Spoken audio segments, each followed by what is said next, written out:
So this is probably the most complicated part of the roof, especially here in this little corner. That's complicated with the roof tiles. Even the framing is very complicated.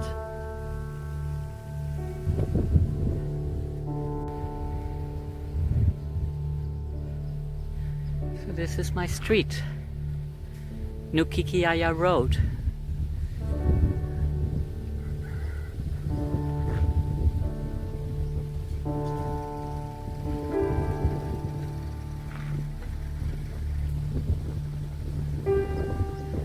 These are my neighbors. They're mother and son from Ireland. I haven't spoken to them yet, but I have friends who are friends with them. So New Kikaya Road.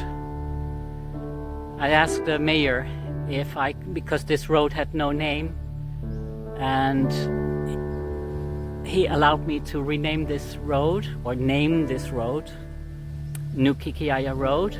I told him I will improve this road. I will have some trucks come in with gravel to improve the condition of the road. It's really bad. So he says, okay, if you do that, then you can give the road your name, no problem. Well, it's not my name, but at least Kikaya. My dog, Kiki. She will live on forever. You know, my bull terrier.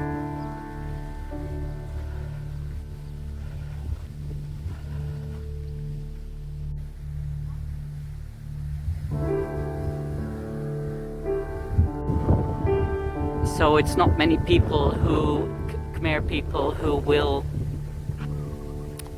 opt for a more traditional style house. You can only see that with government buildings. So whenever you see a really nice Khmer, classic Khmer style building with a Khmer roof, it's probably a government office or the house of a governor.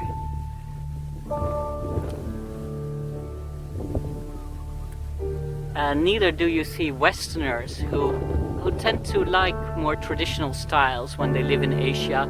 I can see that in Thailand too. People who like to, Westerners, expats, immigrants who that build houses. It's really divided into two groups. You see Westerners going for really ultra modern, or they go for really traditional Thai. And I like modern too. The last house I built in the Netherlands, my holiday home in the forest, not the Japanese house, but my winter residence.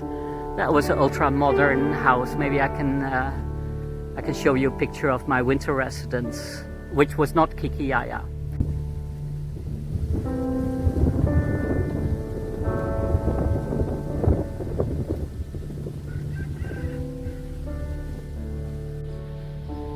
It's a very grey December day. We have them too here, so it's not too hot.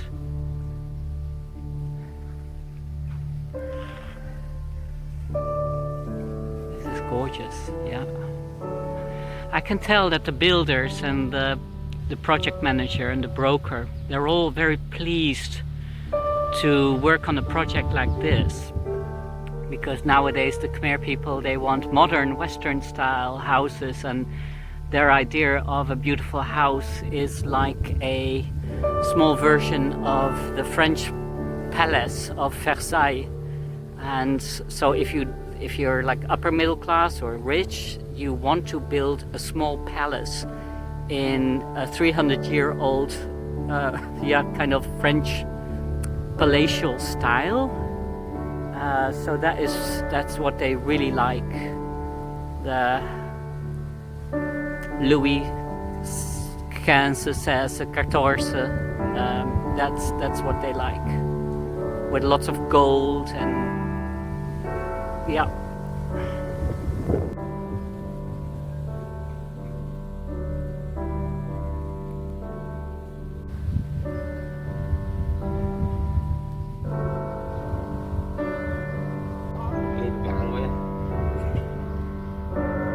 got themselves some frogs.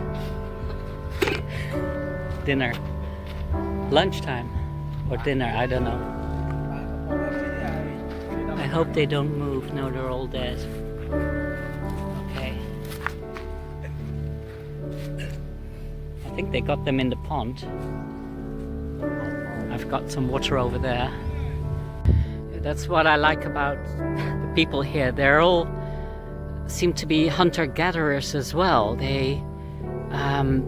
I see people at night going into the fields, getting land crabs, or they know, or catching frogs, or yeah, they catch their own food. There's this water reservoir pond here. They use this water to water the mango trees on my land. So the pond is still here.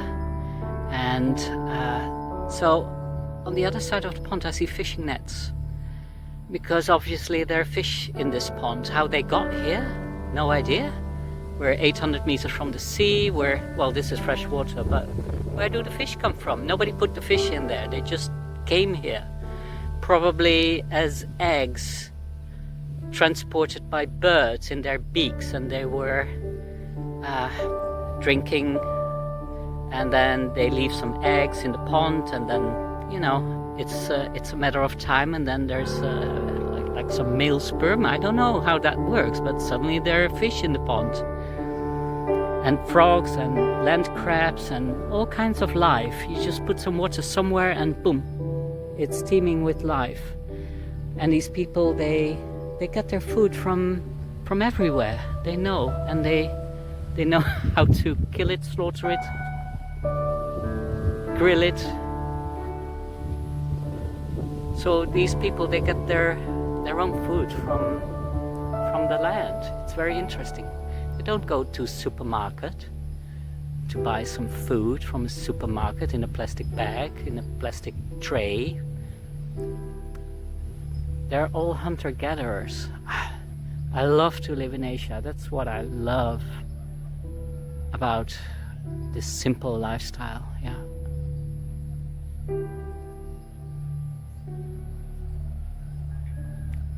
I wonder what New Kikaya will be like when my gardens are finished. The Japanese gardens, the jungle gardens, the Kikaya Creek with this water, moving water, the pond. What kind of life will it attract? I hope it will be teeming with wildlife, birds and reptiles and tokai and geckos and little snakes, and can't wait to see how New Kikaya is going to develop.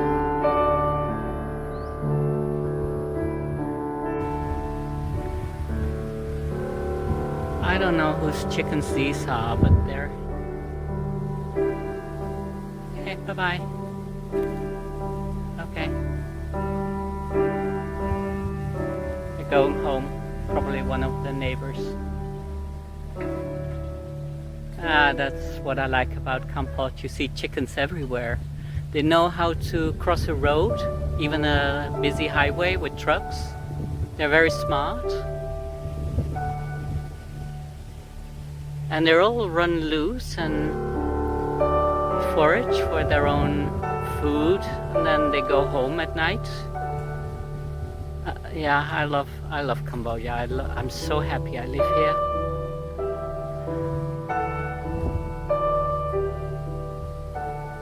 Okay, signing off from New Kikaya. See you next week.